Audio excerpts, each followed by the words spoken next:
हाय बच्चों, अब आज बारी है हमारे एक और वजनी गजनी एक्ट की, इनफैक्ट इस लास्ट एक्ट की, जो है हमारा the Indian contract act of 1872। बच्चों, इसमें यूनिट नंबर 1 में डेफिनेशंस जब आएंगी तो सेक्शन नंबर 2 में क्लॉज ए जो है उसकी डेफिनेशन ऑफर की, और ऑफर यानी प्रपोजल की, और बी में प्रॉमिस की, डी में कंसिडरेशन की, ई में अग्रीमेंट और एच में कॉन्ट्रैक्ट। इतनी बस अच्छे से याद रख लेना।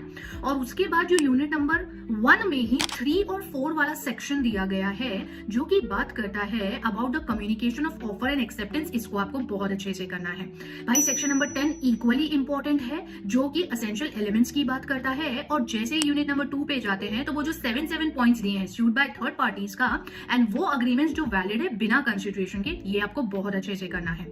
यूनिट नंबर 3 पे जैसे ही जाएंगे तो यहाँ पर कोर्जन का 15 और फ्रॉड का 17 सबसे ज्यादा इंपॉर्टेंट है, और उसके बाद वो जितने सारे अग्रीमेंट्स जो रिस्ट्रेंट के हैं 26, 27, 28 के, या 56 का इम्पॉसिबल एक्ट्स वाला, या वो सारे जो अपोज टू पब्लिक पॉलिसी वाले अग्रीमेंट्स होते हैं, इनको बहुत अच्छे से पढ़िएगा।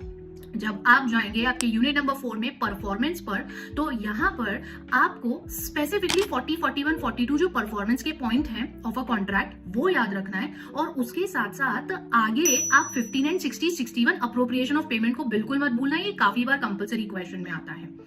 इसके साथ साथ एक और चीज है जो इसी यूनिट में इंपॉर्टेंट है, और वो है आपकी रेसिप्रोकल प्रॉमिसेस। उसमें भी पर्टिकुलरली वो सेक्शन नंबर 55 जो कि टाइम पर बेस्ड है, कि टाइम अगर फिक्स्ड था या डिसाइडेड था वो जरूर करिएगा।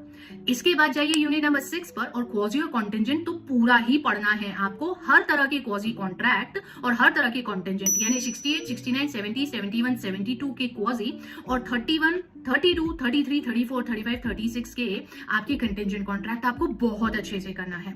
इसके बाद आप सीधे पहुंच जाइए अपने अगले यूनिट नंबर 7 की तरफ। अब यहाँ पर इंडेमिनिटी को लेके तो 2 ही सेक्शन है, तो 1 to 5 स्पेशली करिएगा, जहां पर वो कॉस्ट और डैमेजेस के रिकवरी वाले पॉइंट आते हैं।